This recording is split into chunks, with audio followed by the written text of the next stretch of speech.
Hello friends, പുതിയ വീഡിയോയിലേക്ക് എല്ലാവർക്കും സ്വാഗതം. എൻ്റെ എല്ലാ കൂട്ടുകാരും സുഖമായിട്ടിരിക്കുന്നു എന്ന് വിചാരിക്കുന്നു. ഞാനിവിടെ സുഖമായിട്ടും സന്തോഷമായിട്ടിരിക്കുന്നു. ഇത് സൺഡേ ആണ്. നമ്മൾ ഇന്നലത്തെ വീഡിയോ ആണ് കേട്ടോ ഇട്ടത്.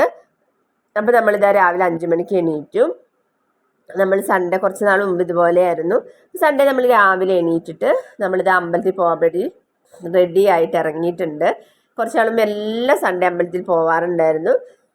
ഇപ്പോൾ കുറച്ചായിട്ട് പോവാറുണ്ടായിരുന്നില്ല. അപ്പോൾ നമ്മൾ വീണ്ടും അത് സ്റ്റാർട്ട് ചെയ്തു. അങ്ങനെ നമ്മൾ തൊഴുതൊക്കെ വന്നതിന് ശേഷം ഒരു ഹോട്ടലിൽ കയറി.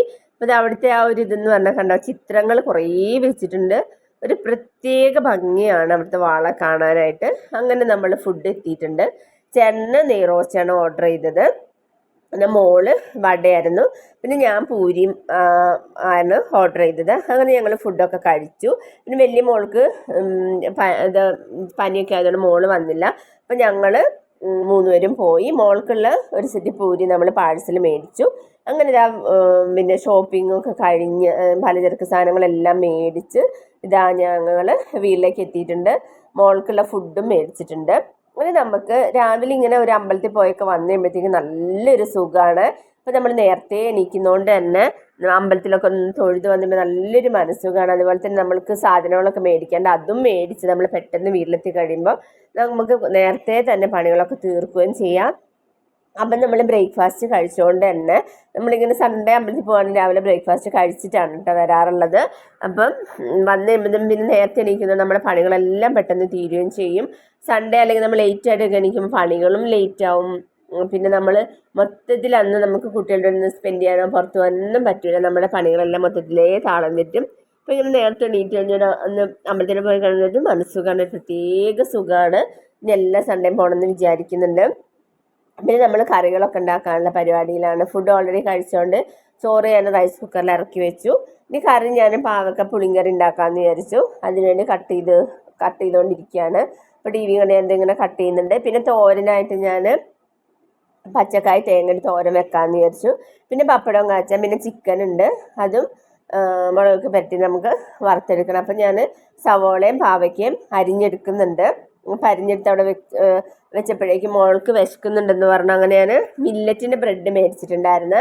അപ്പോൾ അതാകുമ്പോൾ പ്രോട്ടീൻ റിച്ച് ആണല്ലോ. അപ്പം മില്ലറ്റിൻ്റെ ബ്രെഡിൽ ഞാൻ കുറച്ച് ചിക്കൻ ഫ്രൈ ചെയ്തതും കുറച്ച് ചീസും വെച്ചിട്ട് രണ്ടും കൂടെ നല്ല ടോസ്റ്റ് ചെയ്തിട്ട് മോൾക്ക് കഴിക്കാൻ കൊടുത്തു. നല്ല ടേസ്റ്റ് ആയിരുന്നു. ആ ചീസും ആ ചിക്കൻ വറുത്തും പിന്നെ മില്ലറ്റിൻ്റെ ബ്രെഡും കൂടെ ആയതുകൊണ്ട് നല്ല ടേസ്റ്റ് ആയിരുന്നു കേട്ടോ. അങ്ങനെ ഹെൽത്തി ആയിട്ടുള്ളൊരു ഫുഡ് ചെയ്തിട്ട് ബ്രെഡ് ഇങ്ങനെ ടോസ്റ്റ് ചെയ്തിട്ട് മോൾക്ക് കഴിക്കാൻ കൊടുത്തു. മോളത് അവിടെ ഇരുന്ന് കഴിക്കുന്ന സമയം കൊണ്ട് എനിക്ക് പണികളൊക്കെ തീർക്കാമല്ലോ. അപ്പം അങ്ങനെ ബ്രെഡ് ഞാൻ ടോസ്റ്റ് ചെയ്ത് മോൾക്ക് കൊടുത്തു.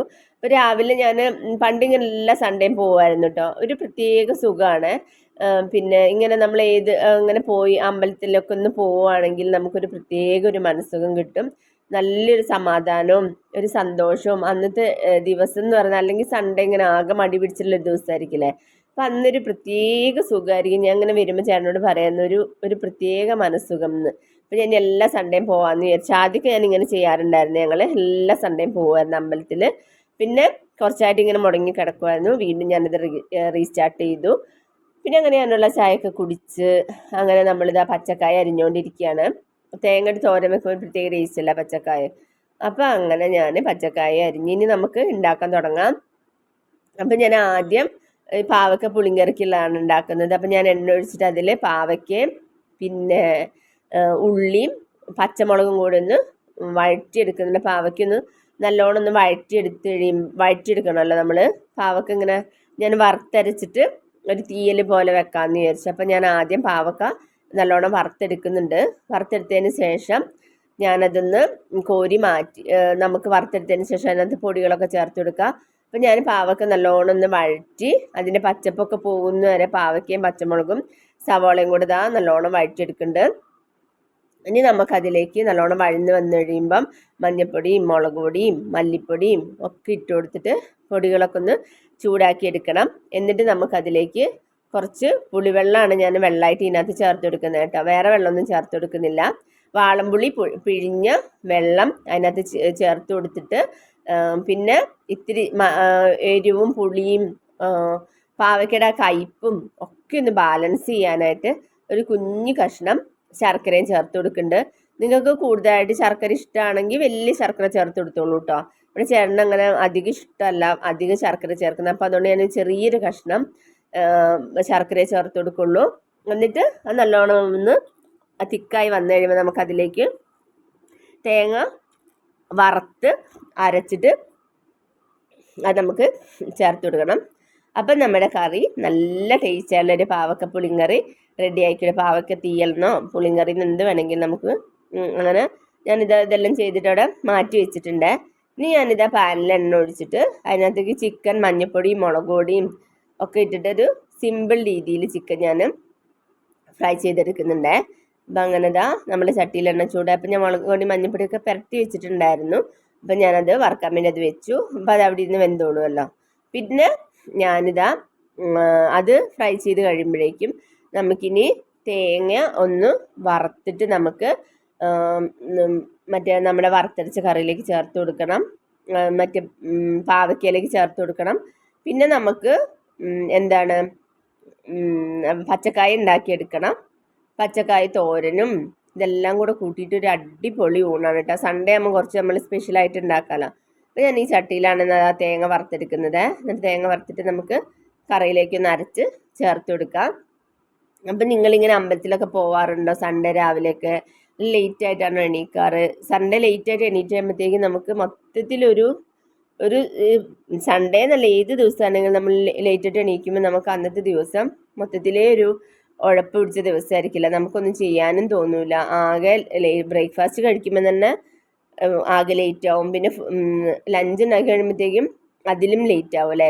ഈ എന്താ പറയുക, നമ്മളെ ഹോളിഡേ ദിവസമൊക്കെ നമ്മൾ അന്നും സാധാരണ എണീക്കുകയാണെങ്കിൽ നമ്മുടെ പണികളെല്ലാം തീരുകയും ചെയ്യും. നമുക്ക് കുറച്ചും കൂടെ സമയം കൂടുതൽ, ഹസ്ബൻഡും കുട്ടികളൊക്കെ ഉള്ള ദിവസം കുറച്ചുകൂടെ സമയം നമുക്ക് കൂടുതൽ കിട്ടും. അപ്പം നമ്മൾ രാവിലെ ഇത്തിരി സമയം, അപ്പം നമുക്ക് വേണമെങ്കിൽ ഉച്ചയ്ക്ക് കിടന്ന് ഉറങ്ങുകയും ചെയ്യാം, റിലാക്സ് ചെയ്ത് നേരത്തെ എണീക്കാൻ. അപ്പം ഞാനിതാ കടുക് പൊട്ടിച്ചിട്ട് പച്ചക്കായ ഇട്ട് കൊടുത്തിട്ട് തേങ്ങയും പച്ചമുളകും വെളുത്തുള്ളിയും കൂടെ ഒതുക്കിയിട്ട് അതും കൂടി ഇട്ട് കൊടുത്തിട്ടുണ്ട്. അങ്ങനെ നമ്മുടെ തോരൻ അവിടെ റെഡി ആയിട്ടുണ്ട്. ഇനി നമുക്കിതാ ഞാൻ തേങ്ങയും വറുത്ത് അരച്ചെടുത്തിട്ട് അത് നമ്മുടെ പാവയ്ക്കയിലേക്ക് ചേർത്ത് കൊടുത്തിട്ടുണ്ട്. അങ്ങനെ നമ്മുടെ തോരനും അതുപോലെ നമ്മുടെ പാവക്ക കറിയും സെറ്റായിട്ടുണ്ട്. ഇനി നമുക്ക് ചെയ്യേണ്ട എന്താണെന്ന് വെച്ച് കഴിഞ്ഞാൽ നമ്മുടെ പപ്പടം കാച്ചിയെടുക്കണം. പപ്പടം കൂടെ കാച്ചിയെടുത്ത് കഴിഞ്ഞാൽ നമുക്ക് ചോറ് കഴിക്കാം കേട്ടോ. അപ്പം ഞാനിതാ പുളിങ്കറി ഒന്ന് തിളച്ച് വന്നു കഴിഞ്ഞാൽ നമ്മുടേത് സെറ്റായി. നിങ്ങൾക്ക് എന്തായിരുന്നു സൺഡേ കറിയൊക്കെ എന്നുള്ളതൊന്ന് കമൻറ്റ് ചെയ്യണേ. സൺഡേ നിങ്ങൾ നേരത്തെ എണീക്കാറുണ്ടോ? അല്ല ലേറ്റ് ആയിട്ടാണ് എണീക്കാറ്? അമ്പലത്തിലൊക്കെ പോവാറുണ്ടോ? എന്തൊക്കെയാണ് നിങ്ങളുടെ സൺഡേ പരിപാടികൾ എന്നൊക്കെ ഒന്ന് കമൻറ്റ് ചെയ്യണേ. നിങ്ങൾക്കിങ്ങനെ കുട്ടികളുടെ കൂടെയൊക്കെ സ്പെൻഡ് ചെയ്യാൻ സൺഡേ ഒക്കെ സമയം കിട്ടാറുണ്ടോ? സൺഡേ നിങ്ങൾ സ്പെഷ്യലായിട്ടുള്ള സംഭവം എന്തെങ്കിലുമൊക്കെ ഉണ്ടാക്കാറുണ്ടോ? അപ്പോൾ അങ്ങനെ നമ്മളിതാ കറിയും നമ്മുടെ കുറച്ച് കറിവേപ്പിലയും കൂടെ തൂക്കി കഴിഞ്ഞപ്പോൾ അങ്ങനെ നമ്മുടെ കറി സെറ്റായി വന്നിട്ടുണ്ട്. അങ്ങനെ നമ്മുടെ കറിയും ഞാൻ ചോറ് അതുപോലെ റൈസ് കുക്കറിന് ഇറക്കിയിട്ട് ഞാൻ അവിടെ തിളപ്പിക്കാൻ വെച്ചിട്ടുണ്ട് കേട്ടോ. അപ്പോൾ നമ്മുടെ കറിയും ചോറും എല്ലാം സെറ്റായി. അപ്പോൾ ഞാനിതാ ഇനി പപ്പടം കൂടെ കാച്ചി എടുത്തു കഴിഞ്ഞാൽ നമുക്ക് ചോറ് കഴിക്കാൻ പറ്റും. അപ്പോൾ ഞാൻ പപ്പടം കൂടെ കാച്ചി എടുക്കുന്നുണ്ട്. ഇനി നമുക്ക് ചോറ് വിളമ്പാനുള്ള സമയമായി. അപ്പോൾ ഇതൊരു സൺഡേ വ്ളോഗായിരുന്നു. നമ്മുടെ അമ്പലത്തിൽ പോയതും സാധനങ്ങളൊക്കെ മേടിക്കുകയും പിന്നെ അതുപോലെ തന്നെ നമ്മൾ പെട്ടെന്ന് പണികളൊക്കെ തീർന്നു. അങ്ങനെ നമ്മൾ ചോറും കൂടെ കഴിച്ചതിന് എല്ലാ പണിയും തീർന്നു. ഇനി നമുക്ക് കുറച്ച് സമയം റെസ്റ്റ് എടുക്കാം. പിന്നെ വൈകുന്നേരം പിന്നെ ഞാൻ അമ്മൂനെ ഒന്ന് മരുന്നിനുണ്ടായി. അമ്മൂന് പനിയായിരുന്നല്ലോ, അമ്മൂനെ ഒന്ന് മരുന്നിന് കൊണ്ടുപോയി. അപ്പം നമ്മളിതാ ചോറ് വിളമ്പണം. അപ്പം ഇത്രയേ ഉള്ളൂ. ഇഷ്ടപ്പെട്ട സബ്സ്ക്രൈബ് ചെയ്യാൻ മറക്കല്ലേ.